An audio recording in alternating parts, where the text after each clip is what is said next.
want to create goals for ourselves, and we want to create systems for ourselves that allow us to actually achieve these goals that we are trying to set out and achieve. You get to allocate those dollars towards the things that you love. I want you to think through and commit to taking action. What allowed him to build up this massive business was taking action. We're going to go through part 2 of the 24 things you need to do with your money in 2024. And if you missed part 1, we went through the first 12 in this series, and it was an action-packed episode for sure. So make sure you listen to that episode first before diving into this one, because this one is going to build off of the first episode. So make sure that you check that one out, and we're going to dive right in here as we go through this. So I am not even going to go through the explanation. I did that in the first episode. So we are just going to go diving right into this to number 13. So number 13 is to reduce expenses that you do not value. Now, when it comes to reducing expenses, we have a very strategic way on how to do this. So you need to learn how to reduce expenses based on human psychology instead of just going out there and just ripping the Band-Aid off and reducing expenses all at one time.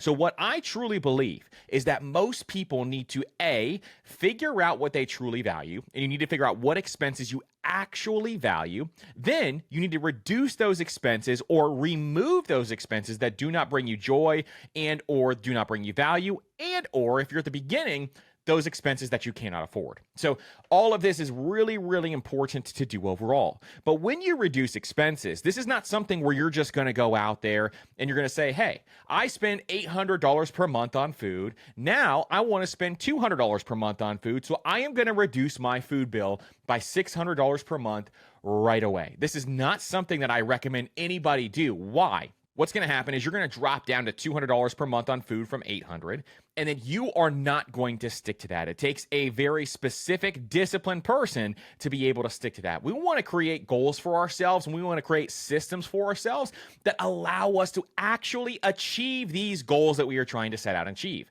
So here is the difference on how I would handle this and why I would only pick 2 specific big areas that I want to reduce my spending in. And in the future, we'll do an episode on the order of operations of how to reduce your spending, because it is going to be like an entire explanation of an episode on how to do this. But overall, this is going to be a very simplistic way of how you can do this right now and take action today, because you know you have some spending out there that you most likely want to reduce. And if that is the case, then reducing expenses gradually over time is going to be more important. So pick 2 of them this year. And for the first 6 months, I want you to try out this one first and see what it is. So for a lot of people, it's going to be groceries or it's going to be something surrounding food. I've talked to so many different people about their finances, and a lot of times it is something surrounding food is what they know they immediately want to cut back. So let's just use that as an example. And so if you're at that $800 per month in food, you want to reduce it down to $200. Maybe you're a single person, you don't really need to spend that much money. Then maybe you want to reduce it down to $200. And so if that is something you want to do, this is just a hypothetical example, then what you would do is in month 1, you would reduce it down to $700. So you'd go down $100 from $800 to $700. In month 2, you'd reduce it down to $600. In month 3, maybe you had a Super Bowl party and you had some friends over, or you had a couple of extra things that came up. And so it bounces back up to $700 in month 3. Hey, we all make mistakes. This is going to happen. And I wanted to put this in the example because I think you need to learn how to roll with the punches, meaning that life's going to happen. If you make a mistake, you just take it and move on to the next month. So in the next month, for example, now you're reducing it down to maybe $500 per month. And then eventually in month 6, you're going to $350. And then in month 7, maybe something around those lines, then you're down to $200 per month. Now, this is how you do it. You do it gradually month over month so that it is not so drastic when you first rip off that Band-Aid to reduce your spending. So the same thing goes for any spending category you have, but here's the goal. Pick 2 of them this year, reduce 2 of those expenses gradually over time. You could do them both at once if you want to do them slowly, or you could do one the first 6 months, one the second 6 months. This is going to lead to success, specifically when it comes to human psychology on a reduction of expenses. Now, at the same time, one thing I want you to think about doing is I want you to think about doing what I call a lifestyle creep assessment. Now, if you don't know what lifestyle creep is, it is when you start to get a raise or you get paid more money and you increase the amount of income that is coming into your household. But at the same time, when you do something like that, you also increase your expenses. So maybe you get a $10,000 raise, and all of a sudden you're looking at your old clunker and sitting in the driveway and you're saying, man, I can afford new car payments. So I'm going to increase my lifestyle expenses by going out and buying a new car and increasing those payments. Then you get another raise the next year and you're saying, man, I can afford a bigger house, so I'm going to go out and buy a bigger house. Then your expenses increase with that. Then you get another raise the next year and you say, man, I can spend way more money going out to eat. Those expenses start to increase. This is what lifestyle inflation is. Now, let me say something up front here. I do not think lifestyle inflation is a bad thing. In fact, I think you should have a certain percentage of your income coming in increase your lifestyle inflation. Why do I think that? Because this is going to increase your joy and your happiness surrounding money and your overall fulfillment of life, especially if you are starting off from the bottom. If you're starting off from the bottom, the only thing that can happen when you increase your income is your lifestyle is going to creep up and it's going to increase. So some lifestyle creep is actually healthy in my opinion. If you make $20,000 per year and you keep it at $20,000 per year and your income keeps rising and you're just saving and hoarding all that cash, then maybe you're trying to retire really fast. But if you have no intention of retiring very quickly and you're just doing that, then overall, maybe you want to enjoy a life a little more. To each his own, but at the same time, some lifestyle creep is going to be okay. But for most people, they have too much lifestyle creep, meaning that their lifestyle is staying the same as their income. As their income rises, then their lifestyle rises to the level of income. And then their income rises some more, and then their lifestyle rises to that next level. And what happens is they have no gap left. What is the gap? It's the difference between your income and your expenses. And the gap is where wealth is built. So you want that gap to grow over time as your income increases. So your income rises, then your expenses rise slightly. Then your income rises and your expenses rise slightly more, a small percentage of that total income increase. This is how you build wealth. This is how you get more dollars into those investment accounts so that over time you can have that financial freedom. And financial freedom is the goal for most of us here. And most of you listening to this podcast, your goal is financial freedom. You want to be free to do whatever you want in life. So making sure you do a lifestyle creep assessment is going to be something I would definitely recommend. Now, if you've been budgeting for a long time in something like a budgeting app, for example, this is going to be really easy to do. You just go back and look at the last couple of years. How much were you spending each and every single year? I go back to my first budget that I had back in 2014, and I go back and look at how much I spent. I spent significantly less than what I spend now. Now, I made less money. There's a lot of different things going on. I did not have kids. So lifestyle creep is normal. Your boy has a ton of lifestyle creep. Everybody's got it, but you want to do this assessment. So you can go back to your budgeting apps, look at that stuff. If not, you can go back and look at past bank statements. If you have old bank statements, just add it all up. You can get an Excel file download, a CSV file download of each and every single year. You can just do those date ranges, and then you can total the amount that you spent for that year inside of those accounts. So there's a number of different ways that you can go out and do this, but you just want to make sure, hey, are my savings and investments growing? And is my spending also growing in a healthy way? Is it a healthy way, or is it at the same exact level as my income and my savings really aren't growing much? And if they are, it's a small percentage. And am I on track for retirement? These are the questions that you have to ask yourself when you do these lifestyle creep assessments. So really, really important to kind of go through this and just know what's going on when it comes to increasing your expenses. People who fail with money do not have any plans whatsoever. If you don't have a plan to make sure that this stuff isn't getting out of control, you will never have full control over your money. Number 15, and this is one of my favorite ones to talk about on here, is to increase spending on things that you love. So on the last two, we just talked about things on how to cut back and look at your lifestyle creep and what you need to do in order to protect your wealth from your spending getting too out of control. But once you start to cut back on this stuff, guess what you get to do with those dollars? You get to allocate those dollars towards the things that you love. This is the joy of money. This is the joy of building wealth, is that you're cutting back on the crap that you do not care about. You're taking those extra dollars and you're putting them towards something. What I don't want to happen here is that you reduce your expenses, all of a sudden that money just commingles in your checking account and you just blow it on something else you could care less about. I want you to be intentional with your money. And intentionality with your money means that you take those extra dollars, you put them towards the things that you absolutely love. So let's get intentional with our money and increase spending on things that we love. So say, for example, you cut back expenses on a number of different places. So I just did this as of recently. I do this every single year. I look at my expenses and I say, is there places I don't really want to be spending this money on and it's just getting thrown away? And there was. And so I cut back in a couple of different areas. Then what I said was, what is this dollar amount that I just cut back? What is the total amount? And it turned out that the stuff that I cut back was hundreds and hundreds of dollars per month, which is fantastic overall, because now I can take hundreds and hundreds of dollars per month and I can put it towards the things that I love. So one big thing that I'm doing this year is I'm beefing up my emergency fund even more. I'm actually going to beef up my emergency fund enough to where it kind of makes me slightly uncomfortable. And the reason for that is I like to have cash on hand, and additional cash on hand for me is just pure security. Some of you may be saying, I only want 3 to 6 months of emergency fund, and you're fine with that. I'm getting towards the point now where forever I've had a 6-month emergency fund, and now I want a 1-year emergency fund. I'm going to stretch it out even more, beef up that emergency fund, and that is one of my big goals. So I'm taking these extra dollars and I'm automating them straight into my emergency fund, because if I just allowed it to sit in checking and commingle inside of checking, I'm going to blow that money on something else. Your boy's going to buy way too many golf or pickleball accessories or random Lululemon t-shirts or whatever else I buy on a day-to-day basis. So overall, instead, I'm going to take those dollars and put them towards that emergency fund to cash that up. So that's one of my big financial goals for next year, is to beef that bad boy up way, way more. And the reason for that, like I said, is just additional security. There's a lot of things that I'm going to be doing coming up in the future here. And so when it comes to that, I would need that emergency fund beefed up for my own mental sanity and all those different things. So really, really big thing that I want to do. Now, that's just one example of how to do that.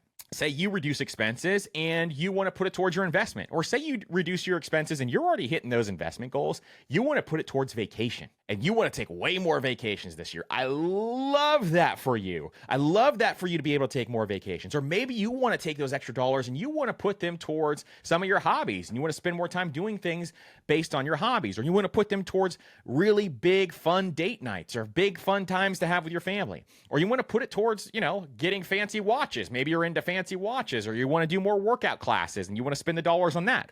What do you value? Think about what you value. Take those dollars and make it rain on what you value when you cut back expenses. And a lot of people, their big value is freedom. So your big value is freedom. You put them in investment accounts. You invest those dollars so you can get freedom, or you put them towards rental properties or whatever else you want to do when it comes to that. Number 16 is make a will if you have not yet. And or if you had made a will, make sure you update it based on whatever happened in the past year. So this is something that is on my list as well, is to update and adjust my will. We bought a business, for example, that needs to go into the will.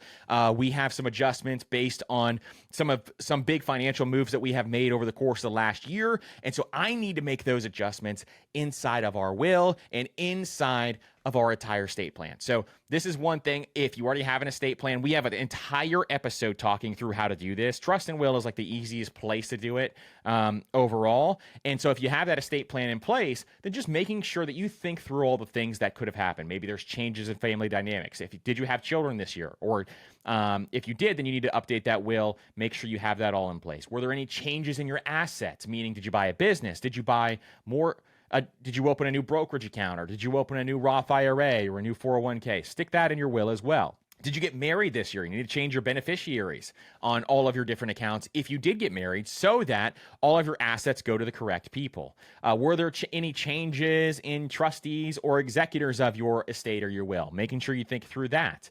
Do you have new intentions to give more money? If you do have more intentions to give more money, make sure you update that in your will if you want to give more money away if anything ever happened to you. So those are just some things to think through and make sure that you understand overall, because there's a lot of cool things that you could be doing with your will. And so just making sure you update that every year. This is a great time of year to be doing that. All right, number 17 is I want you to automate one savings goal. Now, when it comes to savings goals, these are things like your car payment, your down payment on a house fund, your fund to fund a wedding, your fund your fund for those huge vacations that you want to go take, your fund for buying a business, your fund for buying a rental property, all of these big, audacious, short-term savings goals. All of these goals, I think, should be automated every single month. And so overall, pick one and start automating it. Now, how do you do that? How do you automate one of your savings goals? Well, one of the things that you can do is if you have a high yield savings account, you can take money when it hits your checking account, and you're going to line it up on the same day that money hits your checking account, maybe a couple of days after, and you're going to take that money and it's going to automate directly into your savings account. This means you're not lifting a finger ever, and instead that money is just going directly where you want it to go. Now, if you have a high yield savings account like Ally, for example, you can actually budget inside of there. And so when that money goes in there, you can say, hey, this is for my wedding fund, and every month, boom, it's going to go into your wedding fund inside of your savings account. So really, really cool, powerful thing to do. I want you to choose one this year. If you don't automate your money, choose one of those savings goals and make sure you do that. I want you to automate one piece of every area of your income over the course of the next year, but I also want you to do this today, is automate one savings goal and make sure that you are doing that. Number 18 is update your Roth IRA contributions if that's something that you're looking at doing for the next year. So the max for the Roth IRA in 2024 is $7,000. Really, really important to do that. If you're over the age of 50, you still have that $1,000 catch-up contribution. So when it comes to that catch-up contribution, that means you have $8,000 that you could put into that Roth IRA if you're over the age of 50. So making sure you're thinking through this and updating those Roth contributions is going to be really important. Now, the income limits have been adjusted over the course of the last year. So for single filers, to be eligible for full contributions is anything less than $146,000 made per year, and partial contributions are allowed between $146,000 and $161,000 per year. Now, if you make too much for the Roth IRA, we have a ton of episodes talking about the backdoor Roth IRA. I had somebody send me an email say, stop talking about the backdoor Roth IRA, but a lot of people don't know it exists. And so overall, this is what I do every year is I do a backdoor Roth IRA. So making sure you do that as well is very, very important. Now, for married couples, the contribution limit has increased is $230,000, and partial contributions are allowed between $230,000 and $240,000 for married folks, for married filing jointly. And then no contributions are allowed past $240,000 of income per year, so you have to do a backdoor if you did that. So making sure you understand this stuff, some of these updates with the Roth IRA, is going to be really, really important overall. And if you make more than that, then it's time to set up the backdoor Roth IRA, open that traditional IRA, and then every year, whenever you're going to contribute to your Roth, you contribute to the traditional, and then you transfer it over to the Roth IRA that way. That's how you do the backdoor Roth IRA. And so making sure you do that. I like to do it at the beginning of the year. I like to just front load the whole thing. If you can't do that, or if you're just not willing to do that and you like to do dollar cost averaging over the months, that's great as well. So overall, just making sure that you get those contributions in, because you can't get the years back. You can't get the old years back of these contribution limits. So making sure you get those dollars in there is really, really important. Now, the same thing for the HSA. There has been contribution adjustments. This is number 19, is making sure you update your HSA as well. So for individuals with a high deductible health plan, the coverage for the annual HSA contribution is $4,150. And for individuals with a family, it is $8,300 per year are what the contribution limits are. And if you're 55 or older, you're allowed to contribute an additional $1,000 as a catch-up contribution. So age 55 and older is what that one is. So again, you have to have a high deductible health plan. You cannot be enrolled in an FSA or a flexible spending account. So both of those are really important to understand.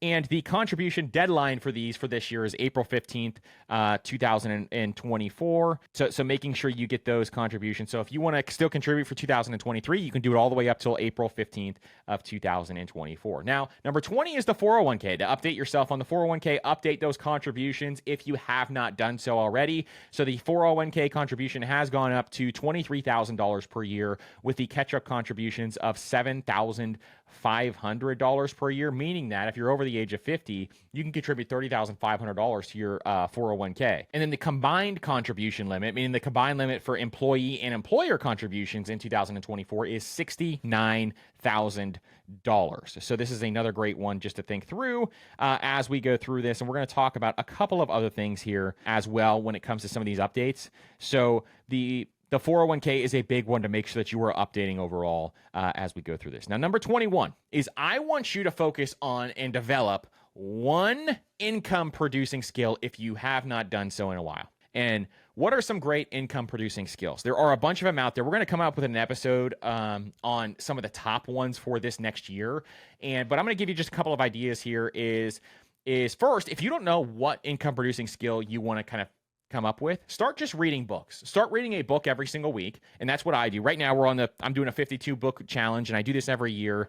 But this year I am honestly way ahead on my 52 book challenge. I've been enjoying reading some additional business books that I've had on my list for a long time. And if you're ever interested in the list of books that I read, by the way, if you join the Master Money newsletter, we do a book club, basically. We call it the High Performance Book Club. And in this book club, every single week, I give you the book that I'm reading, or if I'm rereading it, I give you the book I'm rereading. And so overall, that is going to be the book every week that I am reading. So if you're interested in like learning new books to go out there and read, join the Master Money newsletter. It is always linked up in the show notes down below. But if you don't know what income producing skill you want to choose, just start reading through books, and they're going to give you a bunch of ideas, and then you're going to figure out one and target. So things like maybe you need to get additional certification, for example. So for a lot of people, you're in fields, maybe you're in nursing, or you're in fields where if you get an additional certification, your employer is most likely going to increase your salary or increase your income. So maybe that is what you want to do, is go out and get an additional certification because the return on investment makes sense for you to go out and do that. So that is one option for a lot of people out there. Maybe you want to increase your sales. So sales is something that you do every single day, whether you know it or not. You're always selling yourself, and sales is going to really, really help you increase your income over time, especially if you get good at sales. So there is a ton of great sales books out there. And along those same lines, it is negotiation. Negotiation is one big one that I think a lot of people need to be focusing on, because if you are a good negotiator, you'll be able to make so much more money. Whether you're negotiating with your boss to get a raise, whether you are negotiating with a property owner to buy a rental property. You may be negotiating with a business owner to buy a business. You may be negotiating with someone at the corner store down the street, or you may be negotiating with your 3-year-old to get them to eat their breakfast. Negotiation is going to be so incredibly powerful for you over time. Some great books on that, like Never Split the Difference is my favorite one. So if you've never read that, that is definitely one I would check out. It is definitely worth that. And then marketing. So marketing is another big skill that will increase your income significantly. Marketing yourself, helping market your company, helping all these different pieces is going to really, really change. It's going to change your life drastically if you can learn how to do that as well. So develop one income producing skill. Make sure you're subscribed to this podcast. We will have that episode come out where I will dive deep into each of these and how you can improve those skills, because that is what I do every year. Is I try to pick 1 to 2 skills and then really hone in on them and improve them. And I've seen this just compound over time, where it's helped me significantly in my life and day to day, and my income has risen because of it.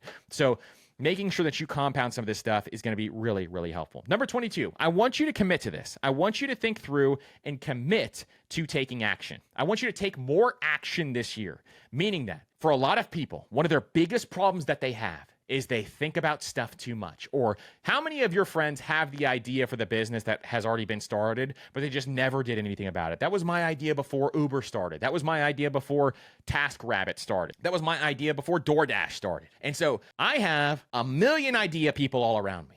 I have a lack of people who are willing to take action. And taking action is how things in life get done. You could read 52 books per year, but if you take 0 action on any of those books, you are going to get nowhere in life if you're not taking action. And I'm saying this lovingly to all of you. Commit this year. I want you to commit to being an action taker. And I want you to say that to yourself. I am an action taker, because what happens is when you start to take action, all of a sudden possibilities open up, and all of a sudden you are now chasing opportunities instead of just thinking about the opportunities you could be chasing. Let me say that again. Now, all of a sudden you are chasing opportunities instead of thinking about the opportunities you could be chasing. The power of taking action is the most life-changing thing that you can do. So there is a episode. A long time ago, I read about the founder of 5 Hour Energy. He's actually one of the better business minds that I have ever heard. And the interviewer who was writing the article said to him, you know, what is some of the big things that you believe helped you build this business to over $1 billion, whatever it was worth at that time?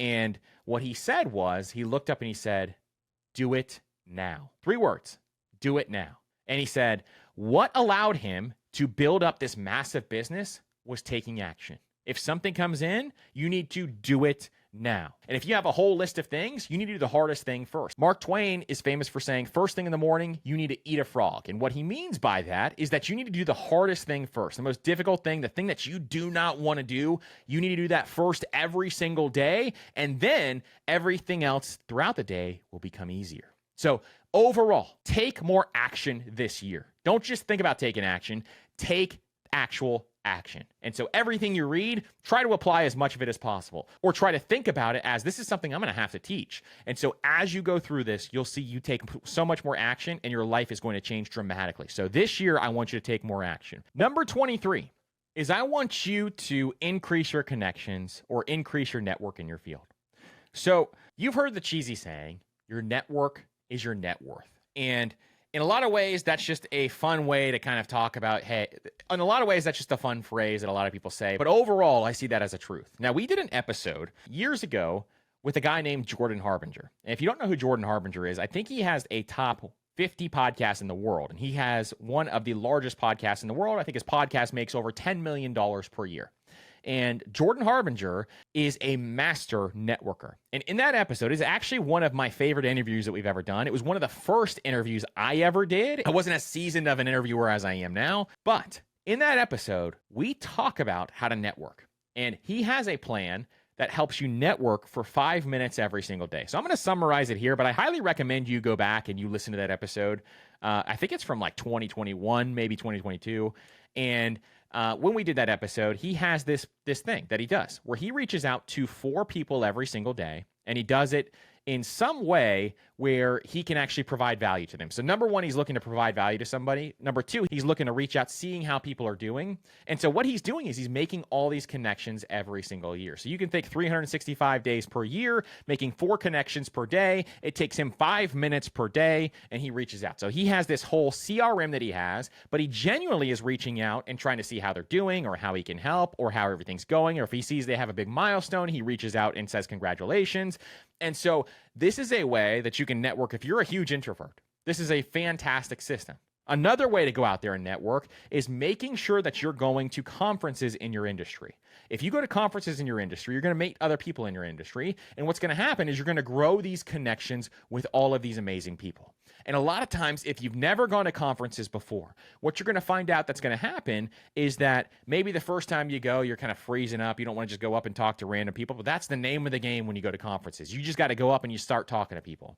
And the more people you talk to, the more opportunities you're going to see are opening up for you. And so making those connections is really, really important no matter what industry you're in. It's really helpful overall. So I want you to focus some time on networking. And I want you to focus, just a small chunk of your time, either daily or weekly, on how can I build up my network. Now, one cool tip that I got a long time ago when it came to networking was if you really want to network with somebody who is way, way up there, it's a huge person in your industry, and it is very difficult for you to actually get in contact with that person. One of the best ways to do this is to go out and find their number 2. Who is their number 2 person that is with them all the time, that knows everything about them, that is their sidekick, basically? Who is their number 2 person, and how can you get in with them? Because a lot of times it is 10 times easier to get in with that person's number 2 than it is to get in with the actual person. And so that is one way, if you're trying to network with big names or big time connections within your industry, that is one cool way to actually get in. And it's worked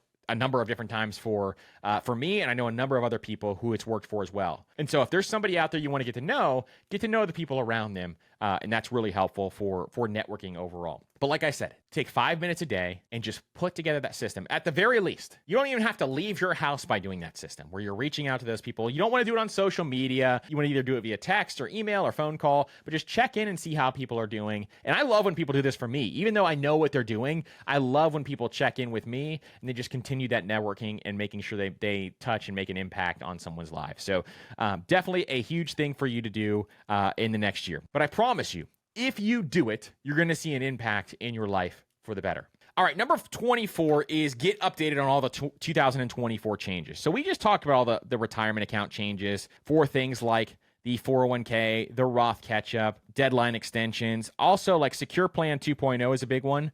What are some of the ones that we didn't talk about? So one of the ones we didn't talk about is rollovers to Roth IRA from the 529 plan. So one of which is making sure you understand that in 2024, you can roll over up to $35,000 in total from your 529 plan to your Roth IRA. Now, there are limitations to this. People just love to say that you can just roll over that 35 grand, no questions asked. You still have to have that rollover limit of $7,000 per year. So say, for example, you have a kid that goes to college, and your kids go to college and they get a full line of scholarships. And so they're not going to use the money in the 529. They don't have siblings to hand that money down. And you have $30,000 in that 529 plan. Well, what you can do is over the course of the next couple of years, you can roll $7,000 per year over the course of the next couple of years. Now, the plan has to have been open for 15 years is the other caveat. So most people don't talk about that one either, but you have to have the plan open. So if you have a 529 plan open and you've overfunded it, you can start rolling money over into a Roth. It is a great exit plan for a lot of people. Now, when it comes to Secure 2.0, there's some other things that did change, like the RMD age increase. So for required minimum distributions, the age increased to 73 in 2023 and will increase to 75 after December 21st, 2032. 2032 just sounds so weird to say out loud. And then the RMD penalty reduction. So there's also RMD penalty reductions. So the penalties went down, which is good. And then the Roth 401k RMD elimination. So starting in 2024, this is a big one. Roth 401ks will no longer have RMD requirements similar to Roth IRAs. Well, because that happened, your boy really loves Roth 401ks now. I mean, it makes it a really, really powerful account because you can get more money in there, and you still get a lot of those potential benefits that you would get in a Roth IRA. So if you have an option at work between a Roth 401k and a Roth IRA, and you do not make a massive amount of money overall every single year, I love the Roth 401k. It is one of my favorite accounts because you get more dollars in there. And another cool one that Secure Act 2.0 is launching here coming up is starting in 2024, employers can add an emergency savings account linked with their retirement plans, enabling workers to save up to $2,500 in a Roth account. So that is another really cool one.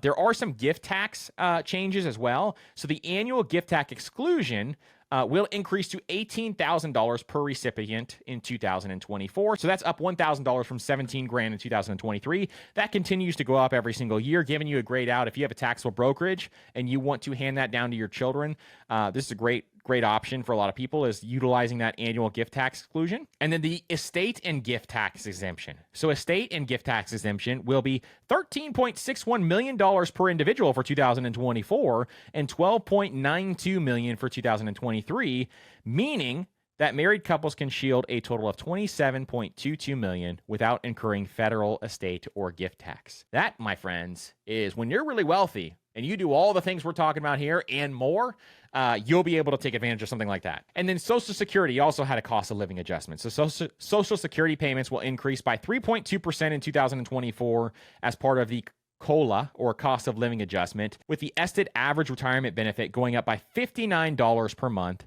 On average, it's usually $18.48, and it's going up to $19.07. So overall, Social Security is going up slightly. It's probably not enough for most people on fixed incomes, but it is something. And so overall, that is another update that is happening over the course of this year. So just making sure you're kind of reading up on a lot of those updates and seeing which ones pertain to you. Just circle them up, which ones pertain to you, and make sure you make those adjustments. So look at your retirement accounts, make those adjustments on those contributions. Look at all of these different things for this year. And then also making sure you're just taking a look at your net worth and updating that is going to help you look at your total financial picture. So listen, these are the 24 things that you need to do with your money in 2024. I hope you enjoyed this list. I sure enjoyed talking through it with you. And I want to thank you guys for listening to these episodes. And I want to thank you for investing in yourself, because that's exactly what you're doing when you listen to this podcast, is you are investing in yourself. And that is the first thing and the number one way you want to invest your time and energy is in yourself. So thank you guys so much for listening to this episode, and we will see you on the next episode.